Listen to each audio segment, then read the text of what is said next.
야고보서 5장 13절에서 20절 말씀을 통해서 회복되기 원하십니까? 라는 제목으로 말씀을 나눠보고자 합니다. 오늘날 이제 추석도 잘 보내고 또한 친지들도 만나고 어떻게 보면은 추석을 잘 보내셨을 겁니다. 이렇게 시간을 보내면서 정말 오늘날이 우리 성도들의 삶이 힘들고 어렵다는 것을 자꾸 체감하게 됩니다. 한편으로는 코로나 바이러스 때문에 또한 그 여파로 인한 경제적인 어려움 때문에 그런 상황 속에서 많은 성도들이 하나님을 의지하고 더욱더 신앙을 지키고 그리고 하나님께 기도하고 그리고 간절히 구하기보다는 많이 떠나고 있는 모습을 보면서 많은 안타까움이 이제 들어오게 되었습니다.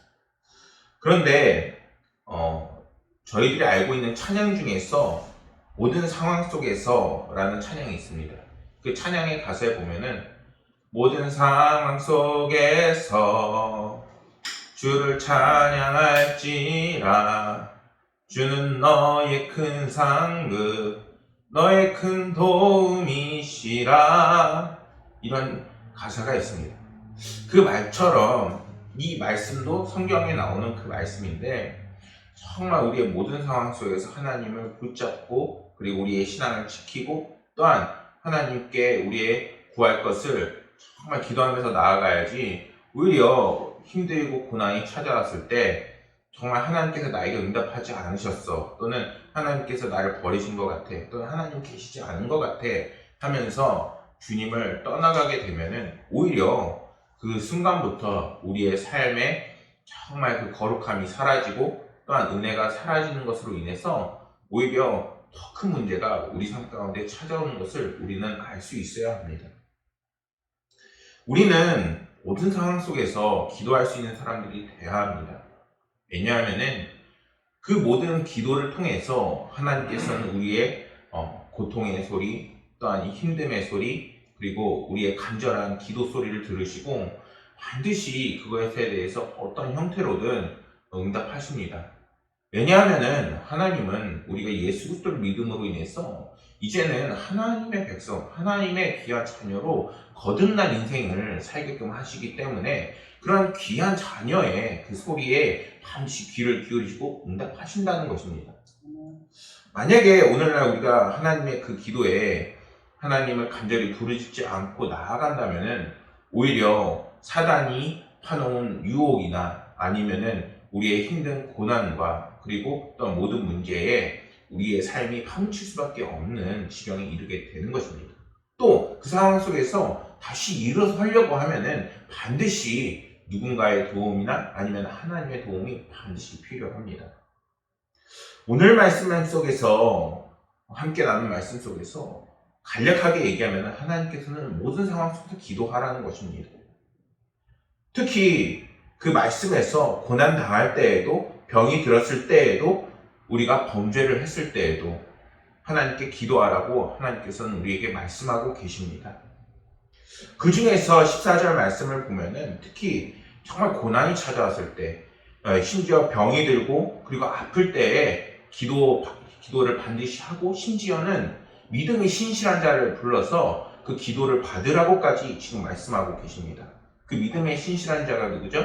바로 성경 속에서는 장로라고 표현하고 있습니다. 우리가 정말 믿음이 거룩한 자 그리고 또는 믿음의 선배들을 통해서 함께 그들이 중보기도 해줄 때에 우리 가운데는 또 다른 역사가 우리에게 펼쳐집니다.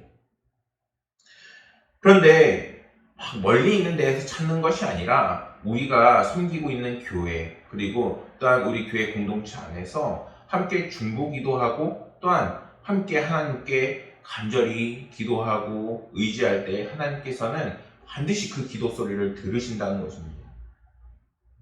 이러한 말씀은 한 성도가 만약에 질병과 고난과 불행을 당하면은 하나님의 그 믿음의 식구들은 그 문제조차도 이제는 함께 나눠질 것을 이야기하고 있는 것입니다. 이러한 주님의 말씀이 정말 세상과 비교했을 때에는 어떤가요? 세상은 결코 그 짐을 갖고 있거나 힘듦을 갖고 있을 때에 사람들과 나누라고 하지 않아요. 오히려 기쁨은 나누되 슬픔은 숨기라고 이야기하죠.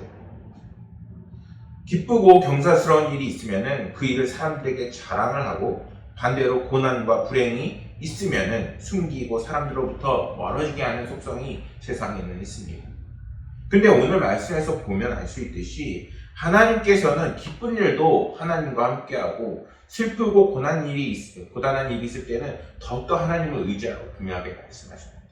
그럼 지금 우리 코로나 바이러스로 힘들고, 그리고 또한 고난과 문제가 있는 이 시기에 우리가 무엇을 해야 할까요? 그것은 우리가 기도 제목을 나누고, 그리고 이제는 하나님을 의지하는 신앙의 삶을 놓치지 않는 것이 정말 중요한 것입니다. 이제는 추석이 끝나고 이제 올해 마지막을 향해 나아갈 텐데, 우리의 삶 속에서 정말 놓치지 말아야 하는 것이 무엇입니까? 그것은 이제는 다시 한번 하나님께서 우리 가운데 역사하실 것이고 좋은 결실을 얻게 하실 것이며, 하나님께서 우리의 삶을 반드시 돌보실 것이라는 믿음과 소망을 놓치지 않는 삶을 계속해서 달려나가야겠습니다.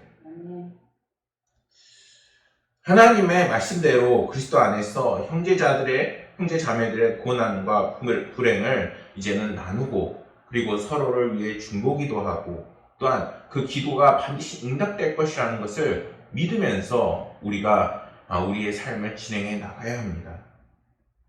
왜냐하면 하나님께서는 우리를 사랑하는 자녀라고 불러주셨고, 또한 그분은 만군의 여호와시라 언제나 넉넉하시고 정말 뒷배경이 없는 우리에게 큰 힘이 되어주시고 우리에게 은혜 베푸시기를 원하신다는 것을 우리는 잊지 말아야 한다는 것입니다. 15절 말씀에서 성경은 그렇게 기도할 때에 이렇게 기도하라고 이야기합니다. 믿음의 기도는 병든 자를 구원하리니 주께서 그를 일으키시리라.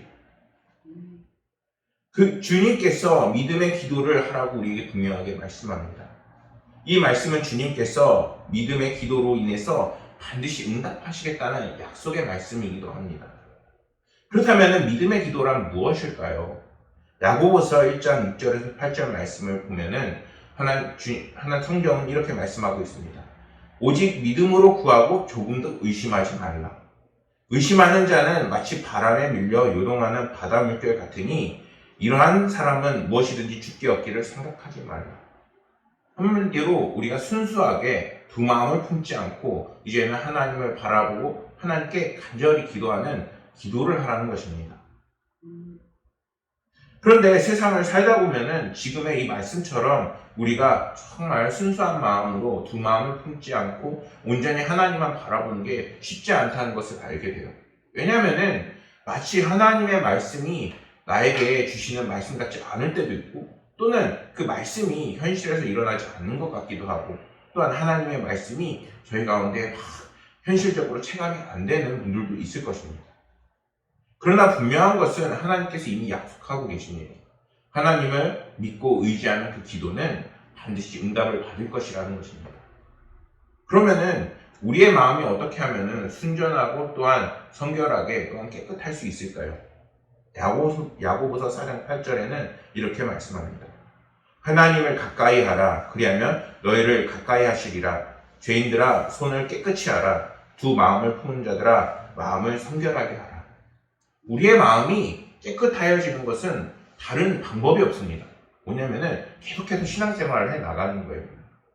그리고 신앙생활을 해 나가면서 하나님을 가까이 하는 삶을 살아나가는 거예요.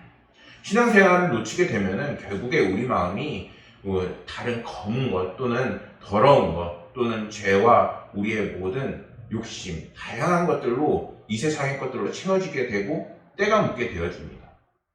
결국에는 그러한 것들이 하나님과 단절시키게 되는 원인이 되고, 그리고 그러한 상황은 하나님께 아무리 기도를 해도 하나님께서 들어주시는 기도가 나올 수가 없는 지경에 이르게 되게 되는 것입니다.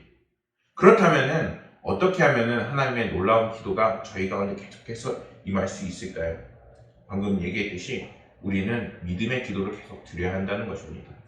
그것을 위해서 우리는 하나님을 가까이 하고 신앙생활을 놓치지 않아야 하며, 이제는 하나님의 놀라우신 그 은혜와 능력을 기대하는 신앙의 삶을 살아야겠습니다. 누가복음 8장 41절에서 42절에 보면은 믿음의 기도는 또 이렇다고 말씀합니다. 이에 회당장 야이로라 하는 사람이 와서 예수의 발 아래에 엎드려 자기 집에 오기를 간구하니 이는 자기에게 12살 된 외동딸이 죽어가미러라. 회당장이라고 하면은 그때 당시에 최고의 이스라엘의 이제 말씀을 증거하는 증거자이면서 굉장한 권력자였습니다. 그런데 그런 사람이 이제는 주님 앞에 가서 납작 엎드리고 있는 거예요. 만약에 오늘날 위정자들이 정말 자신들의 삶이 풀리지 않고 문제가 풀리지 않는다고 해서 하나님 앞에 와서 기도하는 사람이 있을까요? 물론 있을 수도 있겠지만 그런 사람들이 많이 보이지 않아서 오히려 오늘날 우리들의 삶이 더 어려울 수도 있습니다. 믿음의 기도란 자신의 모든 지위, 권위, 세상에 있는 그런 것들로 이루어지는 것이 아닙니다. 오히려 그런 것들을 하나님 앞에 다 내려놓고 온전히 하나님 앞에 나의 모든 문제를 내려놓을 때에 하나님께서는 그 기도에 응답해 주시는 겁니다. 마태복음 15장에서도 가나안 여인이 자신의 모든 것을 하나님 앞에 내려놓고 자신의 딸을 구해달라고 하는 장면이 있습니다. 그런 것처럼 우리가 하나님 앞에 간절히 나올 때에 하나님께서는 우리를 긍휼히 여기시고 우리의 기도에 응답하시게 되는 것입니다. 사무엘상 16장 7절의 말씀을 보면 이러한 말씀이 있습니다. 여호와께서 사무엘에게 이르시되 그의 용모와 키를 보지 말라. 내가 이미 그를 버렸노라. 내가 보는 것은 사람과 같지 아니하니 사람은 외모를 보거니와 나 여호와는 중심을 보느니라 하시더라. 하나님께서는 우리의 그 믿음의 기도를 보십니다. 우리가 얼마나 하나님을 믿고 있는지, 또한 그 기도에 하나님께서 어떻게 응답하실 것인지, 그리고 그러한 믿음을 갖고 나아갈 때에 정말 우리의 마음과 뜻과 정성을 다해서 하나님께 나아가야 하는 것입니다. 그러한 간절한 기도, 그리고 하나님을 신뢰하는 그 믿음이 있을 때에 하나님께서는 우리의 기도에 힘을 실어주시고 능력을 더해주시게 되는 것입니다. 하나님께서는 우리의 중심을 보시는 분이심을 우리는 알아야겠습니다. 우리는 하나님께 나아갈 때 어떤 세상에 가진 것 또는 우리의 외적인 것보다 우리의 마음을 정결하고 겸손하게 먼저 준비가 되어 있어야 합니다. 그러기 위해서 우리가 무엇을 해야 하느냐? 우리의 마음대로 우리의 마음을 깨끗하게 씻을 수 없기 때문에 이 자리는 신앙을 놓치지 않는 삶, 하나님과 가까이 하려는 삶이 필수적이라는 것입니다. 16절 말씀에 의인의 강구는 역사하심이 큼이라 라고 하나님께서는 선포하십니다. 물론 여기에서 의인이라 문자 그대로 죄와 결점이 없는 사람을 의미하는 것은 아닙니다. 왜냐하면 이 땅에서 정말 죄가 없으신 분은 오직 예수 그리스도 한 분뿐이기 때문입니다. 그래서 여기에서 말하는 의인이란 이제는 우리가 예수 그리스도를 믿음으로 이제는 주님께서 하나님의 자녀 그리고 하나님의 백성이라고 불러주시는 그리스도인들을 의미하는 것입니다. 그렇다면 오늘 주임 전에 나와서 간절히 기도하는 우리의 기도 소리를 하나님께서는 반드시 들으신다는 것입니다. 그런데 그 믿음이 흔들리게 되면 어떤 현상이 나타나느냐? 이제는 그 기도의 흐름이 막히게 되어지는 것이고 이제는 주임전을 떠나게 되어지는 것이고 이제는 우리의 삶에서 은혜와 거룩이 사라지게 되어 버리게 되는 것입니다. 하나님께서는 우리에게 기도를 응답하시겠다고 말씀하셨는데 우리는 그것을 믿지 못하고 있다는 것입니다. 하나님께서 주님을 통해 의롭다 하시고 자녀로 삼으신 자녀들은 이제는 담대하게 하나님께 요구할 수 있어야 합니다. 하나님, 저희의 삶이 정말 힘들어요. 하나님, 저희의 삶을 인도해 주세요. 하나님, 저의 삶에 개입하고 역사하셔서 지금에 있는 모든 문제들을 주님과 동행함으로 풀어나갈 수 있게 도와주세요 하는 간절한 그리고 순수한 어린아이와 같은 기도가 우리 가운데 있어야 하는 것입니다. 야고보는 이를 증명하기 위해 17절과 18절 말씀에서 엘리야의 기도를 예를 듭니다. 엘리야가 어떤 사람인가요? 말씀 속에서도 이야기하듯이 엘리야가 기도를 하면 비가 오지 않아요. 심지어 기도를 하면 비가 막 와요. 근데 그 비가 어느 정도 왔냐면은 비가 오기 시작하니까 그들에게 하나님께서 징계를 내리시기 위해서 3년 6개월을 비가 안 오게 됩니다. 3년 6개월간 우리가 지금 그 추수기 전에 우리가 열매를 키우고 농작물을 지을 때 잠깐만 비가 안 와도 정말 큰 가뭄이라고 이야기하는데, 무려 이때 당시에는 그런 농경법 또는 좋은 농경법이 있지도 않은데 3년 6개월이 비가 안 왔어요. 얼마나 그들이 힘들고 고통받았을까요? 엘리야가 기도를 하니까 하나님께서 이렇게 역사하세요. 또 18절 말씀에서는 그가 다시 기도했더니 하늘에서 비가 오는데, 이번에는 막 홍수처럼 그들을 징계하기 위해서 오는 게 아니라 그들이 딱 먹고 살 수 있게끔, 풍성함을 누릴 수 있게끔 지금 비가 왔다고 성경은 말씀하고 있습니다. 우리는 이 말씀에 놀랄 수 있어야 해요. 이게 얼마나 놀라워요. 하나님께 비를 구했더니 딱 우리에게 풍족한 만큼. 하나님께서는 우리를 언제나 살피시고 우리의 필요를 아신다는 것입니다. 그런데 그 중에서 우리가 아무 사람의 이야기만 하나님께서 들으시는 것이 아니라, 이제는 하나님 앞에 순수하게 나아가고 간절히 기도하는 하나님의 백성에게만 하나님께서 임하신다고 오늘 말씀하고 있는 것입니다. 야고보서 17절 말씀에서 엘리야는 우리와 성정이 같은 사람이라 라고 분명하게 증언합니다. 이 말이 무엇일까요? 한마디로 엘리야도 때로는 시기하고, 때로는 질투하고, 때로는 화를 내고, 때로는 죄를 짓는 그런 평범한 사람이었다는 거예요. 그 역시 때로는 피곤해서 지쳐서 이제는 모든 것을 피하고 싶고 사역을 내려놓고 싶고 너무나 힘겨운 삶을 사는 평범한 사람이었다는 거예요. 그에게서 나타난 그 능력은 그의 능력이 아니라 하나님의 능력이었다는 것입니다. 이 말은 오늘날의 우리 그리스도인들에게도 이제는 하나님의 자녀된 그 힘과 능력이 있어서 기도하고, 그리고 능력을 믿고 이제는 간절히 하나님께 나아갈 때 하나님께서 이런 엘리야와의 같은 놀라운 기도로 응답하신다는 것입니다. 사랑하는 여러분, 오늘날 여러분들의 삶이 회복되고 또한 이 상황이 회복이 되고 또한 정말 기도 응답이 되길 원하십니까? 우리는 세상에 가진 것을 부러워하기보다는 이제는 나의 등이 되시고 나의 힘이 되시고 우리의 권능이 되시는 하나님 아버지를 정말 믿고 신뢰할 수 있어야 합니다. 그럴 때 하나님은 우리의 믿음을 보시고 이제는 우리의 간절한 기도 소리를 들으시면서 이제는 하나님의 영광을 드러내시게 되는 것입니다. 어느 날 한 선교사가 병원에서 쓸 돈을 가지고 중국인과 함께 집으로 돌아오고 있었습니다. 그러나 그 해에 질 때쯤 그들은 아직 집에서 멀리 떨어져 있었습니다. 선교사가 이렇게 말했습니다. 우리 이 조그만 야산에서 야영을 해야 할 것 같아요. 중국인이 물었습니다. 하지만 여기는 산적이 있는데요. 이 돈은 어떻게 하시려고 그러세요? 이렇게 질문을 했습니다. 이 돈은 하나님을 위한 것입니다. 이 돈을 지켜주시도록 하나님께 기도합시다. 그들은 함께 기도한 후에 잠자리에 들었습니다. 다음날 아침 그들은 자신의 몸과 하나님의 돈이 모두 안전하다는 것을 확인하게 되었습니다. 수개월이 지나고 어떤 산적 두목이 병원에 입원하게 되었습니다. 그는 치료를 받으면서 선교사에게 물었습니다. 당신 혹시 얼마 전에 어떤 도시에서 돈을 가지고 온 적이 있습니까? 이렇게 질문을 한 겁니다. 그렇습니다. 왜 그러시죠? 이렇게 선교사가 이야기하자, 그때 당신은 어느 야산에서 호위병들과 함께 야영을 하지 않았습니까? 이렇게 질문을 했다고 합니다. 이게 무슨 말일까요? 네, 우리는 야산에서 야영을 했지만 호위병들은 없었는데요. 이 선교사가 이렇게 그 중국인한테 이야기를 했습니다. 아니, 그때 분명히 호위병들이 있었다니까? 이렇게 산적이 우기는 겁니다. 우리는 이 당신의 돈을 약탈하려고 했지만 그 27명의 호위병들이 너무 무서워서 약탈을 하지 못했어요. 이렇게 얘기를 하는 겁니다.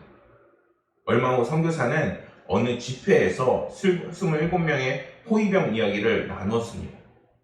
근데 그 집회에 참석했던 한 성도가 선교사에게 말했습니다. 선교사님, 우리가 그날 밤에 선교사님이 안전할 수 있도록 27명이 함께 중보기도 하고 있었다는 것입니다. 아멘. 하나님께서는 정말 우리의 기도를 들으십니다. 그 간절한 기도, 정말 하나님의 나라를 위한 기도, 하나님께서 우리를 돌보시고 함께 하실 것이고 또한 그 놀라우신 큰 힘과 능력으로 오늘날 우리 그리스도의 백성들을 하나님께서 도우실 것이라는 것입니다. 우리가 우리의 삶에 치여서 지금 오늘날 힘들고 바쁘게 살아가고 있지만 오히려 하나님을 붙잡고 의지할 때 하나님께서는 더 큰 힘과 능력을 여러분들에게 부어주시겠다고 분명하게 약속하고 계십니다. 정말 회복되길 원하시나요? 그러면은 오히려 하나님을 떠나서는 안 되는 것입니다. 야고보서는 마지막으로 19절과 20절 말씀에서 성도들에게 이렇게 당부합니다. 너희들이 이제는 믿음을 잃고 떠나가는 그 성도들에게 이제는 하나님을 권면하고 주님을 권면하고 그들이 떠나지 않도록 이제는 그들의 믿음을 함께 돌보라고 이야기합니다. 우리가 떠나는 사람들의 믿음은 책임질 수는 없어요. 하지만 그들에게 정말 하나님을 떠나면은 그 은혜도 같이 떠나게 되어지고 그 삶의 거룩함이 사라지게 되면은 정말 하나님의 능력이 우리의 삶에 깃들지 못함을 분명하게 알려주어야 합니다. 이것이 우리가 정말 피해야 하는 것이고 정말 하나님을 의지해야 하는 분명한 이유가 됩니다. 사랑하는 여러분, 오늘 나눈 말씀에서처럼 이제는 하나님께 순수한 마음으로 기도하고 그리고 하나님께 간절히 기도하는 성도님들이 되시기를 간절히 소망합니다. 그리고 그러한 기도를 회복하시는 여러분들이 되기를 간절히 소망합니다. 그럴 때 하나님께서는 반드시 응답하십니다.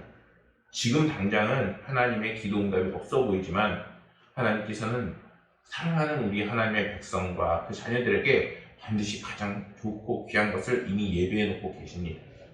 그것을 믿으심으로 지금처럼 힘들고 어려운 상황, 코로나 바이러스가 계속 만연하고 그리고 고통과 질병이 있지만 이 상황 속에서도 반드시 하나님께서 여러분들을 긍휼히 여기셔서 도우실 것이라는 그 믿음을 잃지 마시기 소망합니다. 그럴 때 하나님께서는 반드시 기도에 응답하시고 그 기도의 응답이 풍성히 누려지는 여러분들의 삶을 허락하실 것입니다. 그러한 삶을 누리시는 귀한 성도님들이 되시기를 간절히 소망하겠습니다. 기도하겠습니다.